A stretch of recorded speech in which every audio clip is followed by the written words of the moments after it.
Hello दोस्तों, स्वागत है आपका हमारे YouTube चैनल सवांग MCX ट्रेडिंग फॉर्मूला में। दोस्तों, आज मैं आप सबको फिबोनाची ट्रेडिंग स्ट्रेटजी के बारे में बताऊंगा। तो आइए जानते हैं इस वीडियो में। यह डाउन साइड कंटिन्यूअसली मूव कर रहा है तो कुछ टाइम बाद अपने डायरेक्शन के अपोजिट थ्रोबैक और फुलबैक करता है और सिंपल लेमन लैंग्वेज में इस प्राइस एक्शन को फिबोनाची रिट्रेसमेंट कहा जाता है। जैसे ये ऊपर जाते वक्त थ्रोबैक किया है तो इसे आप थ्रोबैक फिबोनाची रिट्रेसमेंट कह सकते हो और इस डाउन साइड मूवमेंट को पुलबैक फिबोनाची रिट्रेसमेंट कह सकते हो। अभी इस अपसाइड और डाउन साइड मूव का कितना परसेंट रिट्रेस किया है वो बहुत ज्यादा इंपॉर्टेंट है, क्योंकि इसी को देख के आपको बाय सेल डिसीजन लेना होगा। फिबोनाची रिट्रेसमेंट में 3 रिट्रेसमेंट लेवल बहुत ज्यादा काम करता है और लगभग सभी ट्रेडर्स जो इस इंडिकेटर्स को यूज करता है वो सभी इस 3 लेवल को ज्यादा यूज करता है। एक 38.23%, 2 50% और 3 61.80%। अभी आपके मन में क्वेश्चन आ सकता है ये लेवल कहां से आ रहा है और हम इसको इस्तेमाल करें क्यों। तो देखिए 38.23 और 61.80 ये दोनों परसेंटेज फिबोनाची नंबर से कैलकुलेट करके आता है और फिबोनाची नंबर्स को डेवलप किया था लियोनार्डो फिबोनाची। कैसे फिबोनाची नंबर से इस परसेंटेज को निकाला जाता है मैं उसके डिटेल्स में नहीं जाऊंगा, क्योंकि वो आपका ट्रेडिंग में कुछ काम नहीं आएगा। ट्रेडिंग पर्सपेक्टिव से फिबोनाची रिट्रेसमेंट के बारे में जितना जानने का जरूरत है वो सभी कंसेप्ट में आपको इस वीडियो में क्लियर कर दूंगा। और ये जो 50% का लेवल है ये एक साइकोलॉजिकल लेवल, इस परसेंटेज के साथ फिबोनाची नंबर का कोई लेना देना नहीं है, जस्ट एक साइकोलॉजिकल लेवल। सभी ट्रेडर्स इसको यूज करता है और ये ज्यादातर टाइम काम करता है, इसीलिए इसको यूज किया जाता है। अभी टेक्निकल एनालिसिस में माना जाता है प्राइस जब अपने डायरेक्शन के ऑपोजिट रिट्रेस करता है तब प्राइस 38.23% या 50% या फिर 61.80% तक रिट्रेस करके अपने मेन ट्रेंड को कंटिन्यू करेगा। तो प्राइस जब चार्ट में रिट्रेस कर रहा है तभी आपको फिबोनाची लाइन को ड्रॉ करना है और देखना है कौन सी लेवल तक वो रिट्रेस किया है। फिबोनाची लेवल को ड्रॉ करने के लिए जहां से ट्रेंड शुरू हुआ है वहां से ट्रेंड का हाई पॉइंट तक आपको एक लाइन खींचना है, फिर कैलकुलेशन करके 38.23% पर एक लाइन ड्रॉ करना है, 50% पर एक लाइन ड्रॉ करना है और 61.80% पर एक लाइन ड्रॉ करना है। अभी देखना है प्राइस ये तीनों जगह में से किसी जगह पर आके रुक रहा है क्या नहीं। अगर किसी लेवल पर रुक रहा है तो उसी लेवल से आपको पोजीशन बनाने का मौका ढूंढना है। अभी इस सिचुएशन में आके आपको बहुत चिंता हो रहा है कि हम कैसे इसको कैलकुलेट करें, कैसे सब लाइन को ड्रॉ करें। तो आपको चिंता करने का कोई जरूरत नहीं, आपको खुद से कैलकुलेशन भी नहीं करना है और खुद से ड्रॉ भी नहीं करना है। आपका चार्टिंग सॉफ्टवेयर में ये पहले से ही रहता है, आप बहुत ही आसानी से सॉफ्टवेयर के ऊपर इसको ड्रॉ कर पाएंगे और ऑटोमेटिकली कैलकुलेशन लेवल आपके सामने दिखाई देगा। अगर आप ट्रेडिंग व्यू चार्ट यूज करते हो तो कैसे इसे अपने चार्ट के ऊपर प्लॉट कर सकते हो वो मैं आपको दिखा देता हूँ। फिबोनाची रिट्रेसमेंट को ड्रॉ करने के लिए पहले चार्ट के ऊपर आपके पास उस तरह का प्राइस एक्शन होना चाहिए। जैसे प्राइस अगर कुछ टाइम ऊपर गया फिर थोड़ा रिट्रेस किया या फिर कुछ टाइम नीचे गया फिर थोड़ा रिट्रेस किया, उस टाइप का होना चाहिए। फिर जाकर फिबोनाची रिट्रेसमेंट को उसके ऊपर प्लॉट करके देख सकते हो वो कहां तक रिट्रेस किया है। तो अभी आपके सामने ये दिखाई दे रहा है प्राइस ऊपर गया और थोड़ा रिट्रेस किया, तो इस जगह पे आप फिबोनाची रिट्रेसमेंट को प्लॉट कर सकते थे। तो वो कैसे कर सकते थे अभी मैं आपको दिखाता हूँ। तो ट्रेडिंग व्यू में आपको फिबोनाची रिट्रेसमेंट प्लॉट करने के लिए सबसे पहले लेफ्ट साइड का जो टूल बॉक्स है वहां पर आना है, फिर इस जगह पे क्लिक करना है, जो यहाँ पे एरो दिखाई दे रहा है उसके ऊपर क्लिक करना है। फिर आपके सामने बहुत सारा ऑप्शन खुल जाएगा, उसमें से 10 नंबर का जो ऑप्शन है आप देख सकते हो फिबोनाची रिट्रेसमेंट, उसके ऊपर आपको क्लिक कर देना है और जहां से उस ट्रेंड का शुरुआत हुआ है उसी जगह पे क्लिक कर देना है और जिस जगह से वो रिट्रेस किया है मतलब हाई पॉइंट जहां पर है उस जगह पे आके उसको प्लॉट कर देना है और राइट साइड आप जितना मर्जी अपने हिसाब से अपने कंफर्टेबल के हिसाब से आप खींच सकते हो। तो यहाँ पे प्राइस एक्शन खत्म हो चुका है तो इसका थोड़ा राइट साइड में रख के इसको क्लिक कर देता हूँ। फिबोनाची ग्रिड कहा जाता है, याद रखिएगा फिबोनाची ग्रिड कहा जाता है। अब देखो कि लेफ्ट साइड बहुत सारा ऑप्शन आपको दिखाई दे रहा है, मतलब बहुत सारा रिट्रेसमेंट लेवल आपको दिखाई दे रहा है, लेकिन ये सब आपको इतना जरूरत नहीं है, इसको आप अपने हिसाब से सेटिंग कर सकते हो। तो उसके लिए आप जाओगे सेटिंग में, तो यहाँ पे आपको दिखाई देगा बहुत सारा राइट मार्क दिया हुआ है, तो इतना राइट मार्क आपको जरूरत नहीं है, इसको आप एक करके निकाल दोगे। फर्स्ट 0 इसको आपको रखना है, उसके बाद निकाल देना है और 0.382 इसको आपको रखना है। ये है 38.2% का जो रिट्रेसमेंट लेवल वो है और 0.5 ये 50% रिट्रेसमेंट लेवल वो है, तो इसको भी आपको रखना है। और 61.8 इसको भी आपको रखना है और बाकी निकाल देना है, और 1 जो है उसको रखना है, तो 0 रखना है, 1 रखना है, और जो 3 रिट्रेसमेंट लेवल है उसको रखना है, बाकी ये सबको निकाल देना है।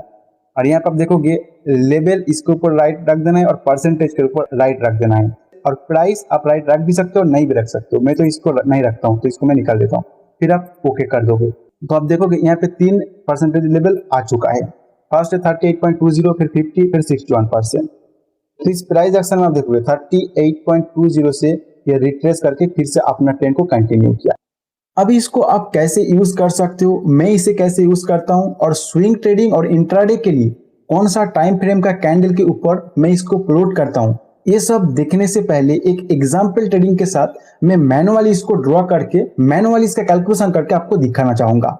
इसे अगर आप देखोगे और सही से समझ लोगे तो फिबोनाची रिट्रेसमेंट का पूरा कंसेप्ट, जैसे ये क्या है, किस आधार पर इसको यूज किया जाता है, ये सब टोटल फंडामेंटल आपके सामने क्लियर हो जाएगा।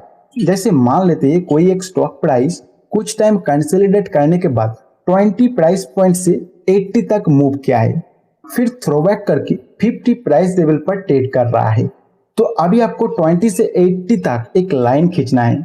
20 से 80 तक का डिफरेंस हो रहा है 60 पॉइंट्स। अभी आप फिबोनाची रिट्रेसमेंट का 38.20% लेवल को ड्रॉ करेंगे। इसके लिए 60 को 38.20% से मल्टीप्लाई करना है, तो निकल कर आ रहा है 22.92।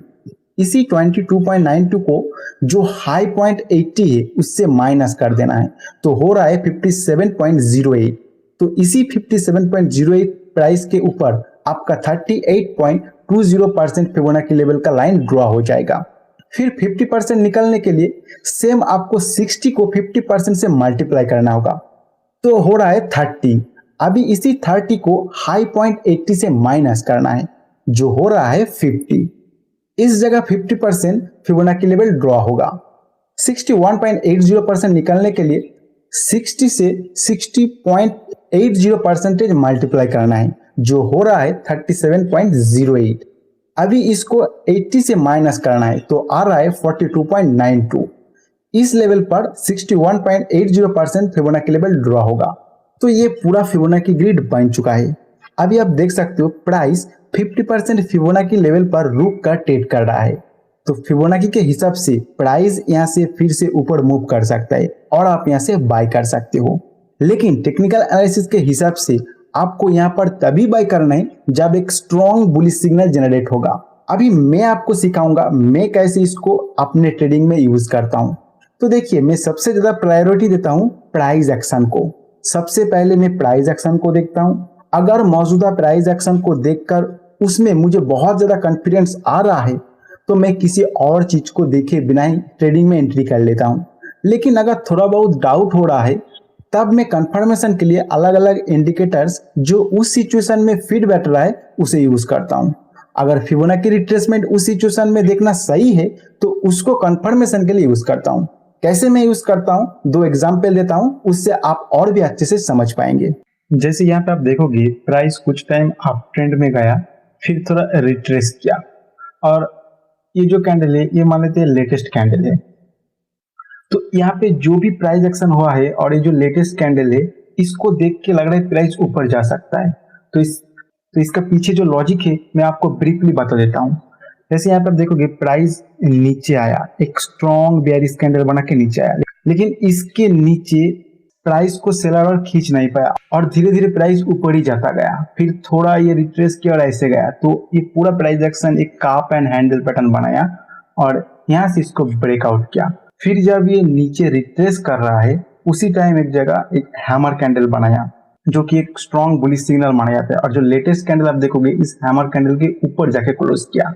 इसके अलावा आप देखोगे इस जगह पे एक रेजिस्टेंस फेस कर रहा था, तो फिलहाल अभी वो सपोर्ट की तरह काम कर रहा है। तो यहाँ से स्ट्रॉन्ग चांस है कि प्राइस ऊपर जाएगा। तो इसी जगह पे आप फिबोनाची रिट्रेसमेंट को प्लॉट करके देख सकते हो कि प्राइस कौन सी लेवल पे ट्रेड कर रहा है और यहाँ से ऊपर जाने का चांस कितना ज्यादा है। ये आपको कंफर्मेशन दे देगा। जो भी आप एनालिसिस किए हो प्राइस एक्शन के ऊपर, उसके ऊपर अगर फिबोनाची रिट्रेसमेंट आप प्लॉट करते हो तो आपको कंफर्मेशन मिल जाता है। तो यहाँ पे मैं अभी फिबोनाची रिट्रेसमेंट प्लॉट करके देखता हूँ। सबसे नीचे जो है उस वहां से आपको खींचना है हाई पॉइंट तक। तो आप देख सकते हो एग्जैक्ट 50% फिबोनाची रिट्रेस पॉइंट से प्राइस ऊपर जा रहा है। तो ये एक आपको कंफर्मेशन मिल गया कि प्राइस यहाँ से ऊपर जा सकता है, मतलब आपका डबल कंफर्मेशन हो गया। एक तो प्राइस एक्शन में आपको मिल रहा है, फिर फिबोनाची रिट्रेसमेंट में मिल रहा है। तो हम आगे देख लेते हैं प्राइस में क्या हुआ। तब देख सकते हो प्राइस धीरे धीरे ऊपर ही चला गया। तो इसी तरह फिबोनाची रिट्रेसमेंट को प्राइस एक्शन के साथ कॉम्बिनेशन में कंफर्मेशन के लिए यूज कर सकते हो। इसके बेसिस पर आप कोई ट्रेड नहीं ले सकते हो, आपको सिर्फ और सिर्फ ट्रेड लेना है प्राइस एक्शन को देख के, और उसमें अगर कुछ भी डाउट हो रहा है तो आप उसको कंफर्मेशन के लिए फिबोनाची रिट्रेसमेंट को यूज कर सकते हो। तो ये तो गया अपर। फिर थोड़ा रिट्रेस किया और रिसेंट जो कैंडल है वो स्ट्रॉन्ग बेयरिश कैंडल बनाया, तो यहां से लग रहा है प्राइस नीचे जाएगा। उसका पीछे कारण है, यहाँ पे एक स्ट्रॉन्ग बेयरिश कैंडल है, ऊपर बुलिश कैंडल है, और रिसेंट कैंडल इस बुलिश कैंडल के नीचे जाके क्लोज किया। और 1 2 3 4 ये सभी कैंडल को आप देखोगे तो ये एक इवनिंग स्टार कैंडलस्टिक पैटर्न बना रहा है और एक रेजिस्टेंस लेवल के आसपास जाके बन रहा है, क्योंकि यहाँ पे एक स्ट्रॉन्ग सपोर्ट था पहले, फिर ऊपर गया, फिर उसी सपोर्ट को ब्रेक करके ये रेजिस्टेंस फेस कर रहा है। तो यहाँ से नीचे जाने का चांस बहुत ज्यादा है।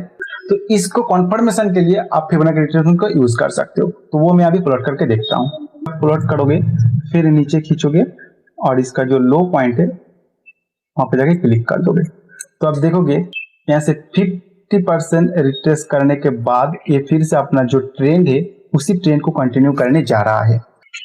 तो इसी तरह आप इसको यूज करोगे। और टाइम फ्रेम का बात करूं तो स्विंग ट्रेडिंग के लिए मैं 1 डे का कैंडल यूज करता हूं, और उसके ऊपर प्राइस एक्शन का एनालिसिस करने के बाद फिबोनाची रिट्रेसमेंट को प्लॉट करके उसका कंफर्मेशन लेता हूं। और इंट्राडे के लिए 15 मिनट कैंडल में प्राइस एक्शन एनालिसिस करता हूं, फिर उसके ऊपर कंफर्मेशन के लिए फिबोनाची रिट्रेसमेंट यूज करता हूं। तो इस तरह से फिबोनाची ट्रेडिंग स्ट्रेटजी को यूज करके आप बाय और सेल दोनों में प्रॉफिट ले सकते हैं। तो इसी तरह की जानकारी के लिए दोस्तों आप हमारे channel Shaban M6 trading formula को सब्सक्राइब करें, शेयर करें, कमेंट करें।